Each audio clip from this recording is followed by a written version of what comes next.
Fala galera, eu sou o Rodolfo Kapler e este é o Cult. E no programa de hoje nós vamos receber o Joel Pinheiro da Fonseca. O Joel é colunista da Folha de São Paulo, comentarista político da UOL, filósofo e youtuber.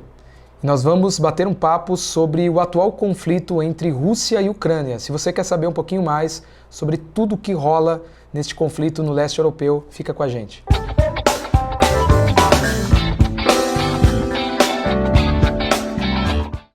É uma alegria recebê-lo aqui, Joel, mais uma vez no Cult, terceira vez que a gente bate um papo e estou muito feliz por isso, por você ter aceitado o convite aí.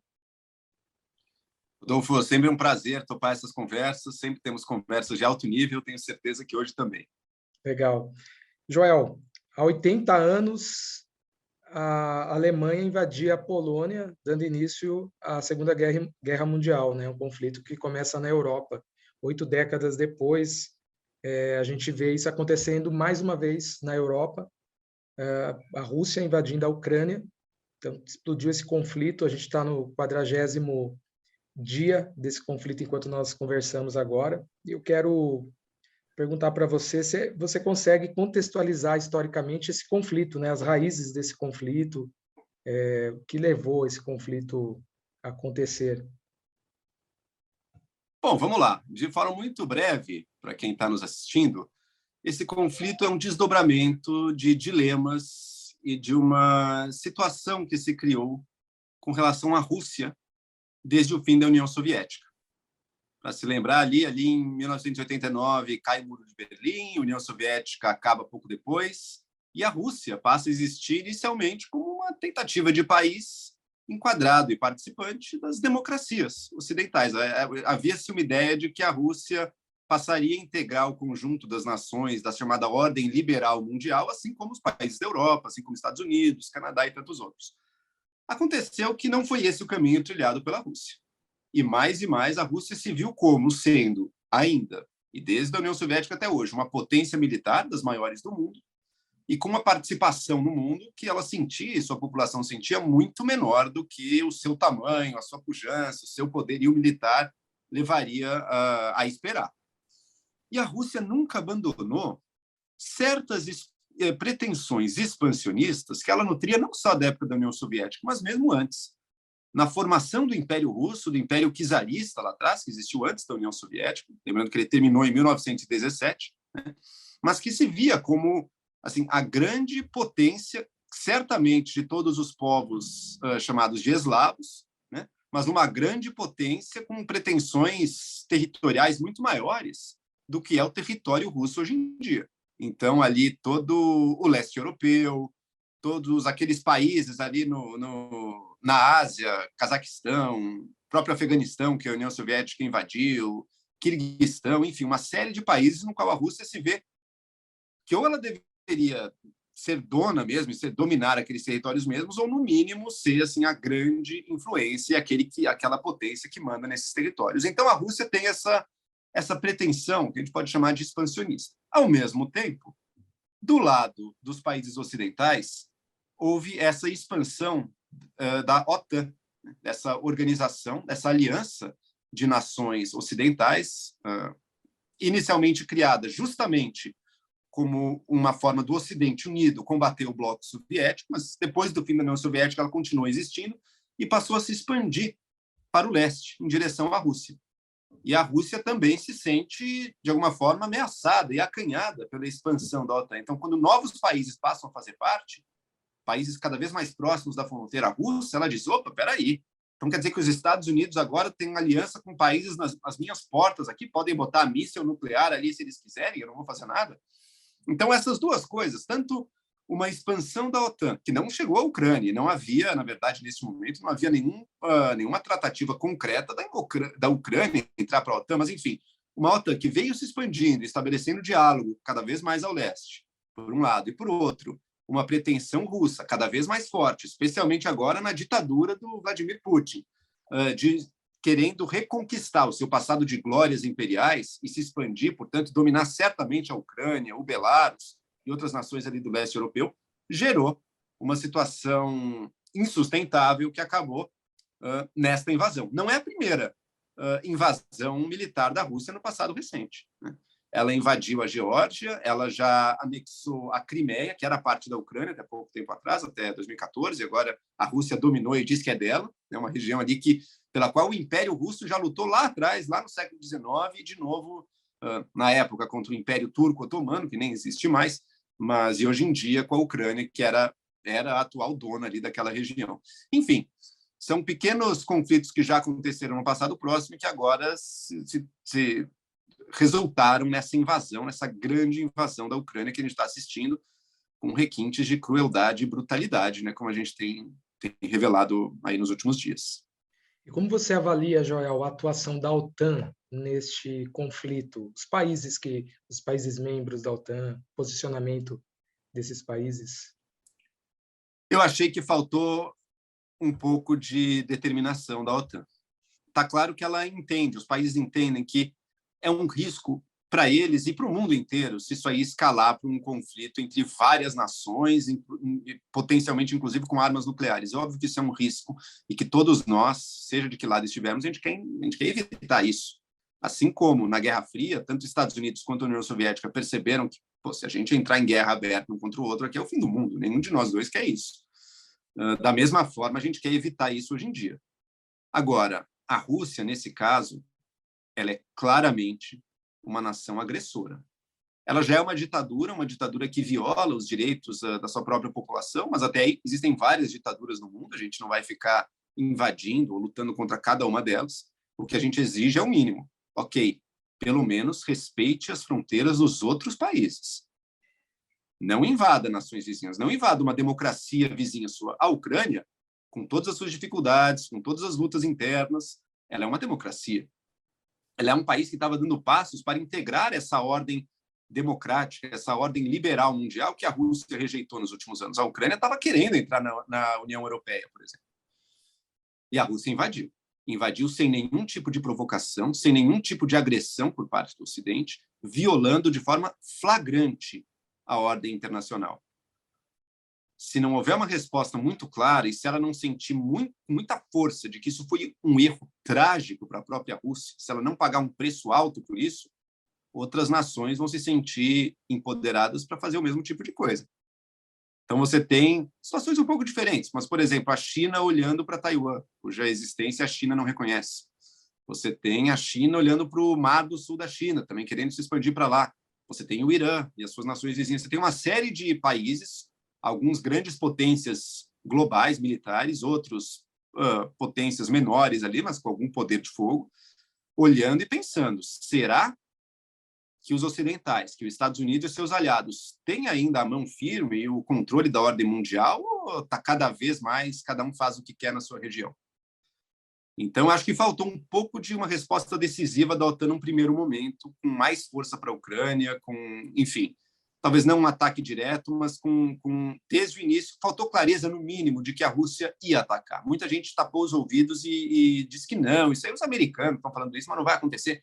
Ia acontecer e faltou que, num primeiro momento, tivesse mais preparado. Num segundo momento, começaram a mandar bastante reforços para a Ucrânia. A Ucrânia teve felizmente, as próprias forças ucranianas revelaram uma força, uma determinação, uma garra nessa guerra que ninguém esperava. Tanto quem é pró-Rússia quanto quem é pró-Ocidente achava que a Ucrânia ia cair em poucos dias. E não aconteceu. Agora a Ucrânia está até reconquistando certos territórios. Isso é muito bom. Agora, eu acho que faltou, sim, uma resposta mais decisiva num primeiro momento da OTAN. Na verdade, eu diria até com participação direta, obviamente não nuclear, mas com participação direta em resposta à Rússia. Porque não dá para tolerar um valentão desses, expansionista, agressivo, matando gente no mundo democrático. A gente sabe, Joel, que dentro das relações internacionais, né, a compreensão que se tem é que não há 100% mocinhos e 100% vilões num conflito. Porém, nós temos visto aí várias narrativas tentando beatificar a Rússia, o Putin, demonizar a Ucrânia. Como que você analisa essas narrativas aí que surgem, inclusive na mídia e tal? Pessoas que se levantam aí a favor, falando porque o Putin tá certo, há razões, questões geopolíticas importantes envolvidas. e tentam aí, de certa forma, eles tentam racionalizar o conflito. Não há nem santos nem demônios na história, né? Todo lado vai ter suas coisas boas ou ruins. Mesmo as potências ocidentais na Segunda Guerra Mundial fizeram coisas que hoje em dia a gente considera bárbaras, né? Bombardearam a cidade de Dresden, na Alemanha, até destruir todos os prédios ali praticamente. Mataram muita gente. Hoje em dia a gente olha para aquilo e fala, pô, que absurdo. Ou os Estados Unidos, que terminou a guerra contra o Japão lançando bombas atômicas, também assim, um crime terrível. Agora, esse fato de terem feito coisas muito ruins e absurdas numa guerra não tira o fato óbvio de que, sim, o Ocidente, o mundo democrático, estava do lado certo na Segunda Guerra Mundial. E o que eles fizeram de ruim foram os abusos, foram exageros, foram, enfim, uma série de ações ali condenáveis. Mas, fundamentalmente, quem estava errado assim, na própria razão de existir do conflito era a Alemanha nazista, a Itália e o Japão. Tá? Então, com isso, a gente não tem a menor dúvida. Né? Da mesma forma que, tudo bem, não existem santos, nem demônios, nem anjos, nem demônios nessa história, mas a Rússia, ela invadiu, ela agrediu de forma... Assim, não era resposta a nada, nunca, ninguém do Ocidente jamais agrediu ou invadiu a Rússia, nem nada do tipo. Ela, sim, tem invadido, tem interferido, invadiu militarmente, mas interfere em eleições, interferiu na Ucrânia, interferiu na Geórgia, tentou interferir até nos Estados Unidos. Enfim, a Rússia é um país que não respeita minimamente a ordem mundial. Essa ordem mundial que é perfeita, não. É totalmente justa? Também não. Mas é muito melhor, porque tem algum tipo de respeito à soberania de cada nação, algum tipo de promoção de valores democráticos e de direitos humanos, que são coisas relevantes para o mundo. É muito melhor que todas as alternativas. E a Rússia violou isso pelo pior meio possível, que é a invasão, que é matar gente, conquistar militarmente uma outra nação pacífica e democrática.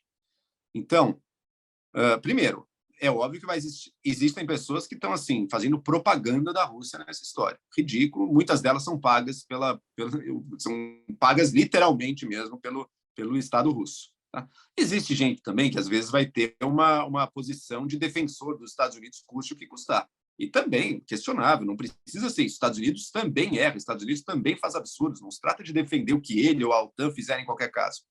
Mas olhar que nessa situação a Rússia é uma agressora e se o que ela está fazendo se passar impune e se fosse dada a ela a chance de sair com uma vitória dessa história, o mundo inteiro pagaria um preço muito alto. E a gente precisa das respostas quanto a isso. A gente falou um pouco das respostas militares, mas temos também as respostas econômicas. E a Rússia, felizmente, está pagando um preço alto, com todas as sanções também que ela está sofrendo. E já dá para dizer, eu acho, que no final das contas, com certeza ela vai ganhar alguma coisa dentro da Ucrânia. Ela não vai sair dali de graça. Mas no todo, considerando a situação da Rússia no mundo, ela vai terminar pior do que ela entrou nessa guerra, ainda bem. A gente está falando hoje, discutindo a iminência de uma terceira guerra mundial. Era algo impensável, né, Joel? Até, sei lá, algumas décadas atrás. E eu quero perguntar para você, você acha que é pequena ou grande a probabilidade desse conflito no leste europeu escalar até chegar a esse conflito global? Vamos lembrar, primeiro ponto, eu não sou um especialista nas relações internacionais, mas o que eu converso e ouço de internacionalistas é que a chance é baixa. A chance disso escalar para um conflito mundial é reduzida. Vai ficar um conflito local ali mesmo. Está bem claro que a OTAN, afinal de contas, não vai entrar, mas Estados Unidos e outros países estão fornecendo ajuda militar à Ucrânia. Eu acho que deveriam oferecer mais, mas estão oferecendo. As sanções econômicas também continuam.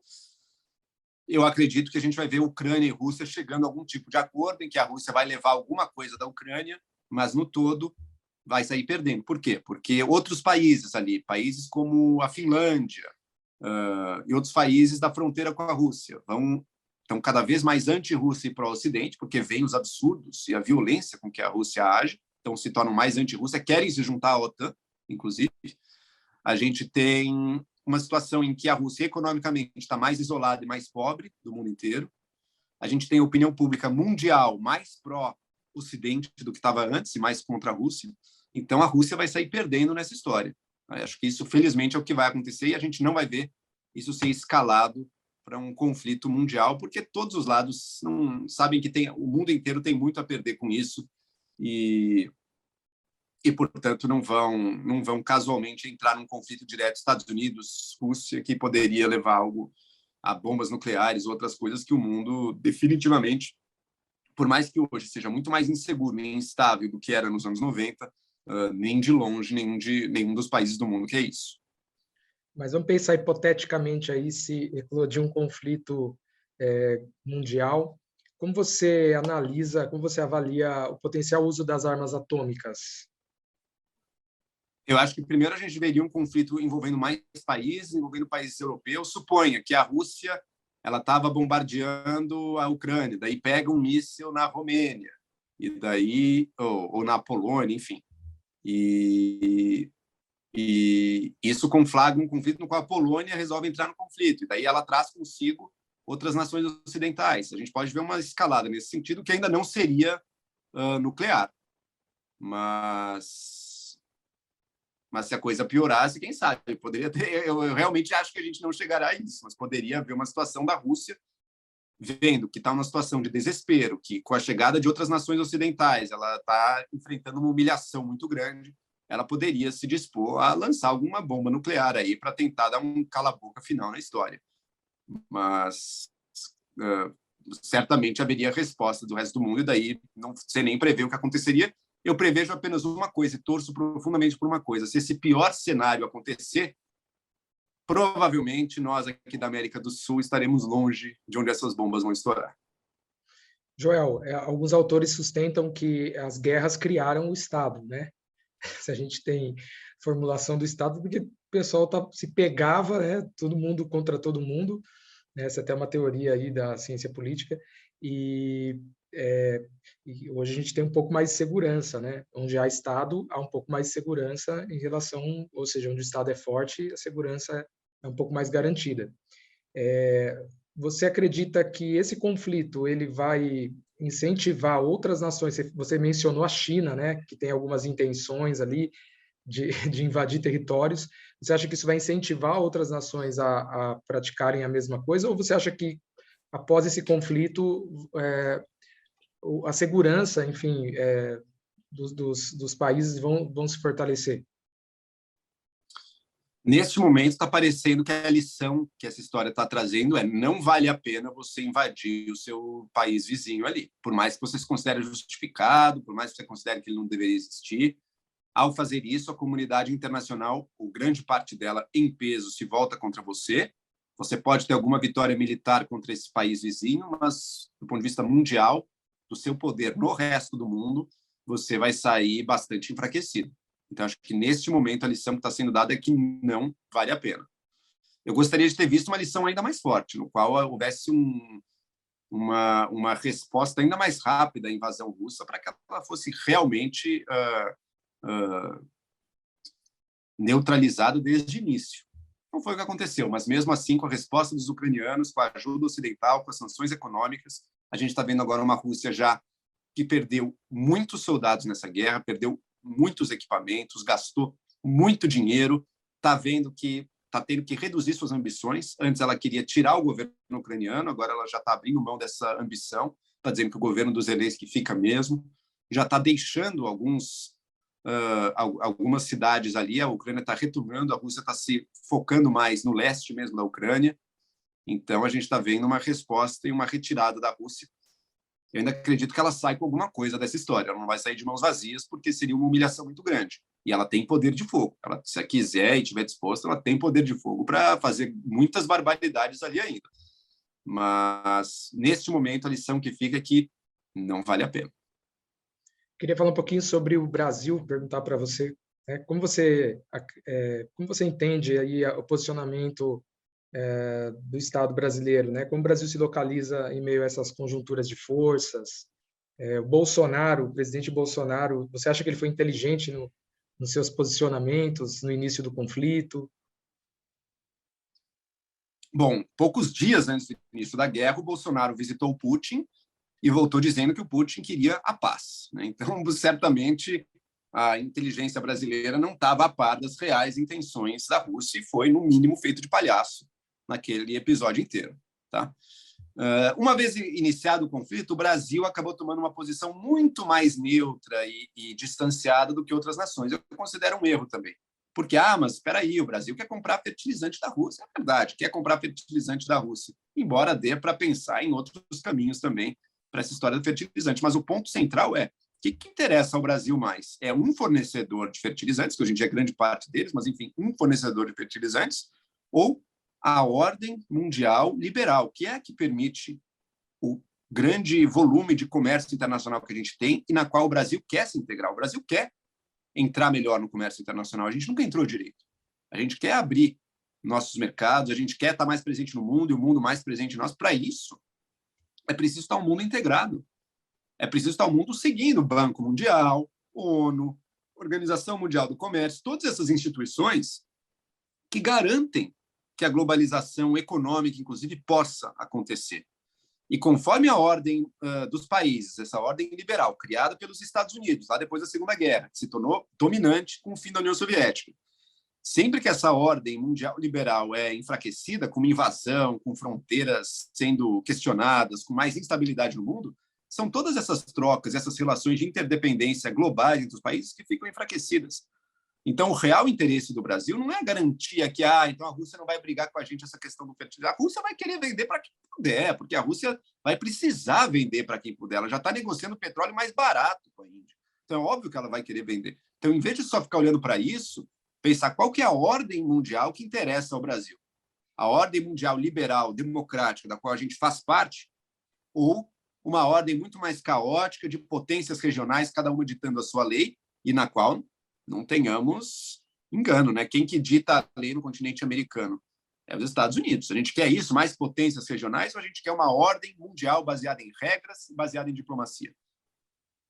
Me parece evidente que para o Brasil o mais relevante, o melhor é essa, a ordem baseada em regras e diplomacia, na qual, inclusive, o Brasil sempre primou e se destacou. Então, eu acho que deveríamos ter tido uma condenação mais forte da Rússia, das ações da Rússia. Agora, seria isso, né? Seria uma condenação mais forte. Não tem muito mais que a gente possa fazer. Eu não quero que o Brasil mande tropas, não acho que é uma boa ideia a gente começar a entrar diretamente nesse conflito muito distante de nós e das nossas possibilidades militares, econômicas, seja lá que for. O que a gente pode fazer é botar uma posição diplomática claramente de repúdio frontal às ações da Rússia e outra, ampliar ao que a gente está fazendo em pequena escala, mas ampliar a nossa recepção de refugiados da Ucrânia. Já são cerca de 3 milhões aí.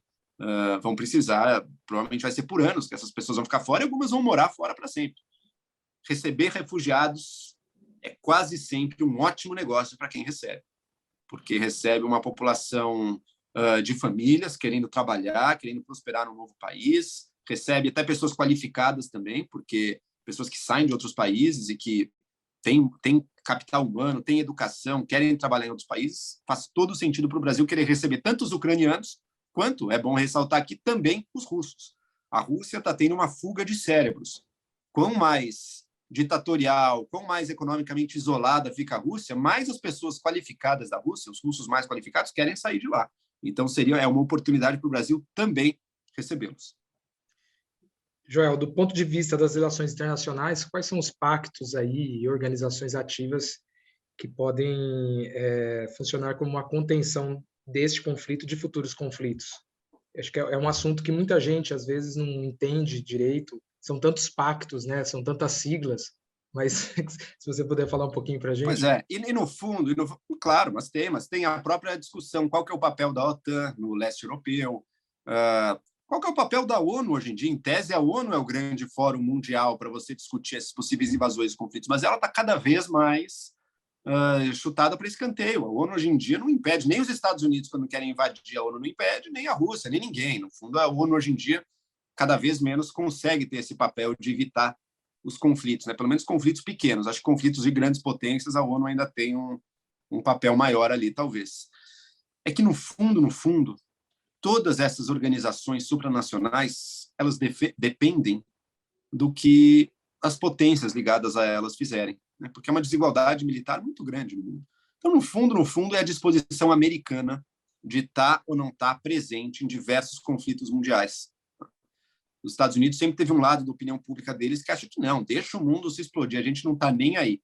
essa é uma posição míope, uma posição burra para os Estados Unidos, porque sim, se o mundo se explodir, é a própria ordem global americana que vai se afundar. Isso aconteceu Então, os até no Estados Unidos... início, né? No início da Segunda Guerra Mundial foi o posicionamento, né? Eles não queriam É entrar de jeito isso. nenhum, né?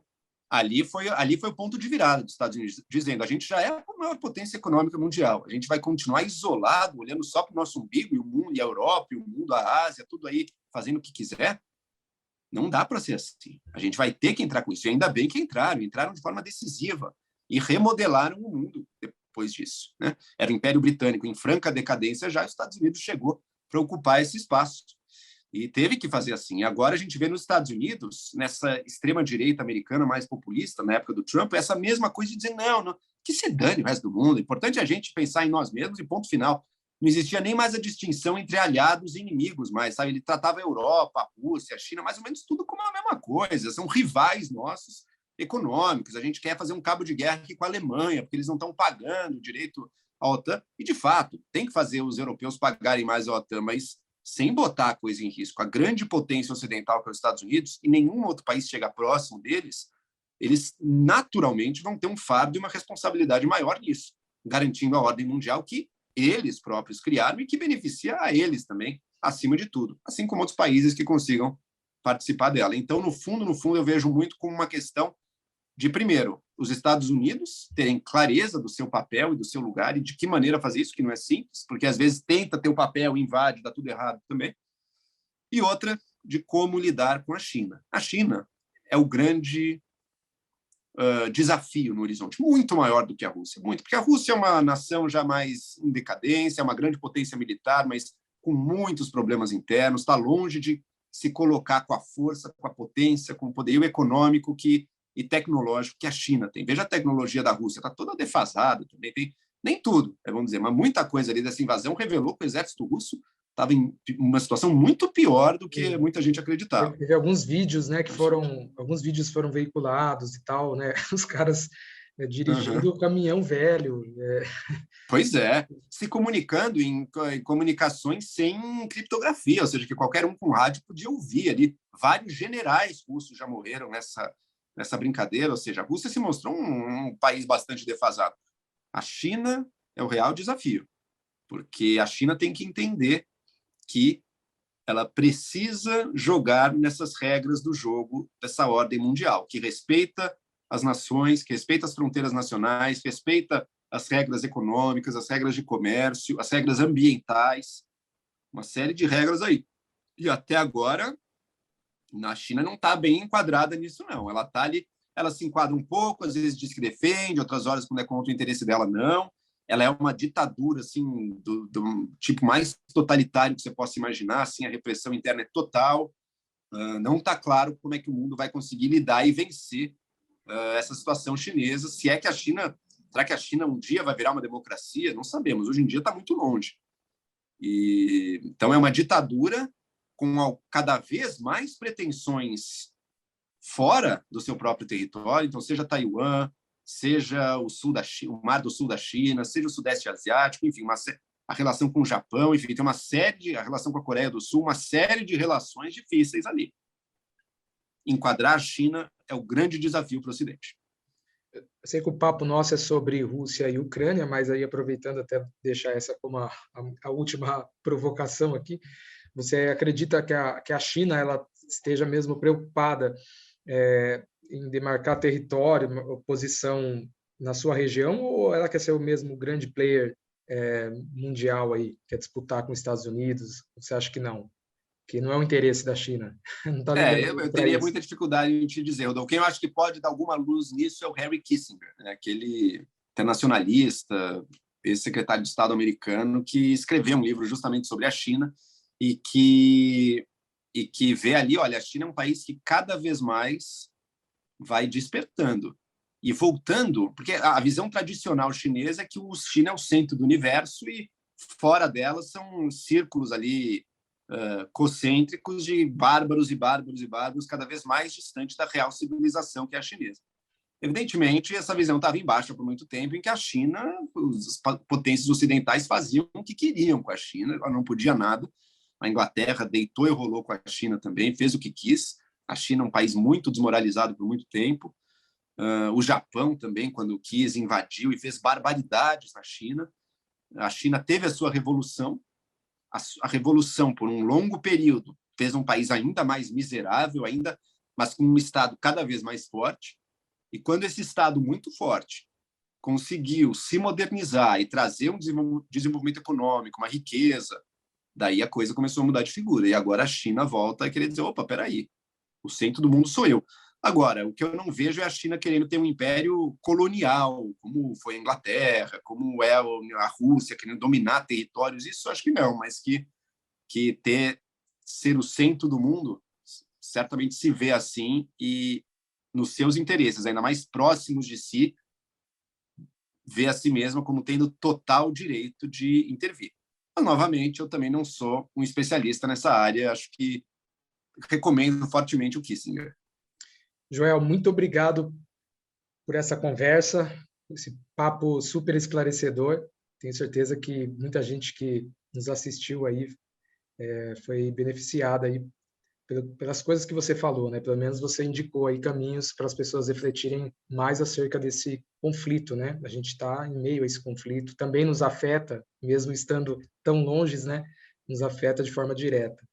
Joel, para quem está nos assistindo e de repente deseja conhecer mais o seu trabalho, como que as pessoas te encontram?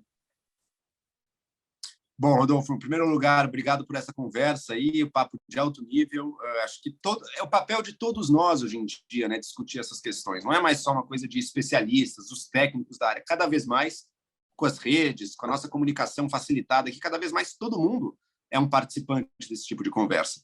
Sim. Então, acho muito legal essa iniciativa. E, bom, para quem não me conhece, eu sou Joel Pinheiro. Vocês podem me seguir no meu Twitter e no meu Instagram. Eu sou Joel Pinheiro 85. E tenho também o meu canal de YouTube, Joel Pinheiro. E, por fim, estou na mídia também. Estou às terças-feiras com artigos na Folha de São Paulo e todas as terças e quintas, ao meio-dia, eu faço comentários políticos e discussões na UOL News. Muito obrigado, Joel. Valeu. Valeu, gente. Até mais. Chegamos ao final de mais um Cult. Eu quero pedir para você se inscrever no nosso canal de Piracicaba, também nos seguir nas redes sociais, tanto no Instagram quanto no Facebook, @canal de Piracicaba.